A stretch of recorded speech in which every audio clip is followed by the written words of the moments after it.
Jadi Muhammadiyah itu tadi dikatakan apa sih ideologi Muhammadiyah? Muhammadiyah itu berdasarkan Al-Quran dan hadis. Tapi dalam memahami Al-Quran dan hadis bukan hanya sekedar membaca kemudian mengartikan, tapi juga berusaha mengamalkan. Berusaha mengamalkan. Ini yang penting.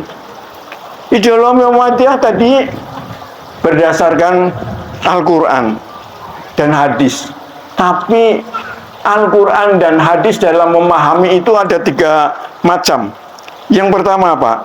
Yang pertama independen. Muhammadiyah itu tidak ikut satu mazhab, tidak ikut pada ulama tertentu, tidak. Tapi mana yang paling pas sesuai dengan Al-Quran dan yang paling kira-kira sesuai dengan masyarakat, maka namanya majelis tarjih. Ulama Muhammadiyah itu namanya majelis tarjih. Tarjih itu apa? Tarjih itu yang paling kuat, bukan yang paling benar. Jadi yang benar itu semua barangkali yang lain juga benar, tapi yang paling kuat adalah yang diambil oleh Muhammadiyah. Maka disebut dengan majelis tarjih. Independen, tidak memihak pada satu mazhab, tapi bukan berarti tidak menggunakan mazhab yang baik dipakai, tapi tidak berdasar pada satu mazhab. Ini independen. Contohnya, orang kadang mengatakan Muhammadiyah itu banyak mengikuti Ibnu Taimiyah, tapi nyatanya tidak. Apa buktinya? Ibnu Taimiyah itu menganggap bahwa menggunakan hisab, menentukan awal Ramadan, awal bulan, awal Syawal dengan menggunakan hisab, itu Ibnu Taimiyah mengatakan itu adalah bid'ah. Tapi justru Muhammadiyah menggunakan hisab. Kenapa? Karena itu di dalam Al-Quran jelas sekali, dasarnya banyak sekali. Maka Muhammadiyah menggunakan hisab. Ini independen. Tapi di sisi lain, aula mastumun nisa, kalau di dalam itu mazhab Syafi'i itu mengatakan aula mastumun nisa itu lamsun itu ya bersentuhan. Kalau laki-laki dengan perempuan bersentuhan, maka sudah batal. Tapi Muhammadiyah memahami dari Al-Quran, dari sunnah Rasulullah mengangkat itu. Dan lamsun itu diartikan sebagai bersetubuh. Maka kalau hanya bersentuhan saja tidak batal. Tapi bukan berarti sentuh-sentuhan gitu. Kalau sentuh-sentuhan tentu saja menjadi batal. Ini contoh. Muhammadiyah yang pertama memahami Al-Quran itu dengan independen. Yang kedua komprehensif. Ketika ada satu hadis, ada satu ayat, tidak langsung diambil begitu saja. Pak, kita sering, siapa yang menggunakan kainnya di bawah mata kaki, maka neraka tempatnya, gitu ya. Itu ada hadisnya memang betul, tapi banyak sekali hadis-hadis yang lain. Contohnya siapa? Abu Bakar As-Siddiq radhiyallahu an, ketika Rasulullah mengatakan seperti itu, kemudian tanya kepada Rasulullah, ya Rasul, saya ini gamisnya melorot terus, apa saya masuk ke dalam neraka? Oh tidak, kamu bukan termasuk yang isbal, gitu ya. Jadi tidak kemudian, wah, ciri Muhammadiyah kudune sing kacong, aliran katok congkrang. Tidak. Karena apa? Karena memahami Al-Quran, memahami hadis itu dengan komprehensif. Pak Kiai Ahmad Dahlan itu pakai jenggot seperti Pak Toha pakai jenggot ya Pak? Iya. Pakai jenggot. Memang dianjurkan pakai jenggot nggak apa-apa. Tapi itu adalah sunnah adi, sunnah adat. Orang Arab itu kan badannya kerang-kerang gitu ya. Sehingga pakai jenggot pas gitu.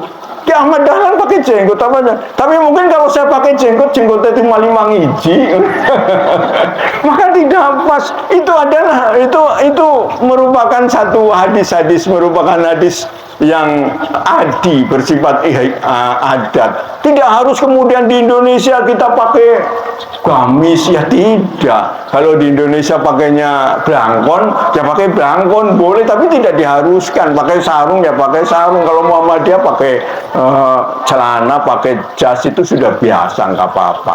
Jadi memahami Al-Quran di dalam Muhammadiyah, memahami hadis itu dengan komprehensif. Bukan hanya satu hadis. Dalam ibadah sama, Pak. Bismillahirrahmanirrahim. Itu hadisnya kalau kita lihat itu ada sekian puluh.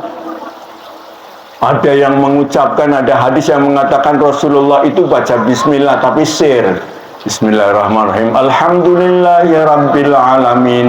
Ada yang bacanya jahar. Bismillahirrahmanirrahim. Ada yang langsung alhamdulillahirabbil alamin. Lantas mana yang diambil? Muhammadiyah kemudian di dalam majelis tarjih yang paling kuat di antaranya adalah bismillahnya sir, kemudian alhamdulillahirabbil alamin. Itu diambil. Jadi tidak kemudian mengambil salah satu itu dianggap yang lain salah, tidak.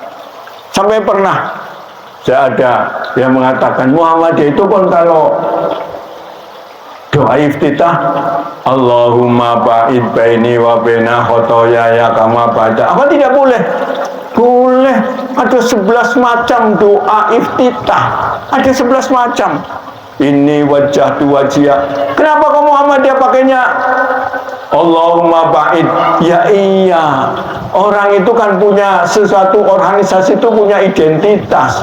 Kalau kemudian mengajarkan 11 macam doa iftitah, kemudian anak yang SD diajarkan 11 doa iftitah, habis belajar berapa tahun? Oleh sebab itu harus ada ciri khasnya, biar supaya nanti ketika ujian itu pada di Muhammadiyah itu rata semuanya, maka satu yang dipakai. Allahumma ba'id baini wa baina. Jadi itu cuma sekedar identitas saja. Tapi Muhammadiyah mengakui semuanya yang lain. Selama itu adalah benar, selama itu adalah hadisnya sahih. Bahkan sekarang bukan hanya ada hadis sahih. Muhammadiyah tidak berdasarkan hanya hadis sahih, tapi hadis hasan, hadis yang baik yang diterima, diambil oleh banyak oleh ulama, oleh ahli hadis, itu diterima oleh Muhammadiyah, gitu ya. Jadi Muhammadiyah dalam memahami Al-Quran, hadis itu komprehensif. Yang ketiga apa? Yang ketiga integratif. Semua bisa masuk selama itu sesuai dengan Al-Quran, tapi sesuai dengan masyarakat. Contohnya apa? Yang paling gampang itu zakat. Zakat itu ibadah mahdhah. Semua sudah diatur oleh Rasulullah. Semua sudah ada di dalam Al-Quran. Tapi zakat itu adalah ibadah mahdhah yang maliyah ijtimaiyah. Apa artinya? Bersifat kemasyarakatan dan ekonomi. Oleh sebab itu disesuaikan dengan kondisi masyarakat.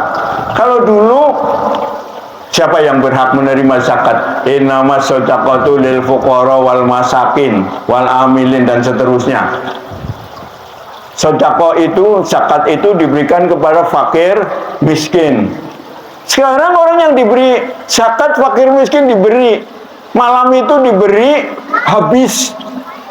Maka Muhammadiyah kemudian buat lazismu, lembaga amil zakat Muhammadiyah. Untuk apa? Salah satu diantaranya adalah zakat produktif. Duitnya tidak langsung malam itu diberikan kepada semua fakir miskin, tapi dikelola. Itu ada orang yang pedagang cilok, tidak punya gerobak, diberikan gerobak.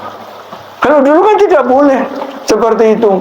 Ini mulai integratif antara masyarakat dengan ajaran agama itu supaya bisa klop. Guru, maaf, mungkin Pak Camat tidak tanya guru honorer di SD itu berapa gajinya, gitu ya Pak. Kalau saya tanyanya di guru Muhammadiyah saja. Guru Muhammadiyah itu gajinya kalau yang honorer berapa?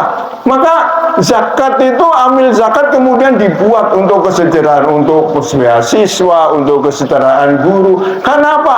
Guru itu akan bermanfaat untuk, nah ini integratif. Jadi Muhammadiyah memahami Al-Quran dan hadis bukan sekedar bacaan saja, tapi juga harus komprehensif, tapi juga harus bermanfaat. Karena Muhammadiyah itu merupakan movement. Muhammadiyah itu adalah pergerakan.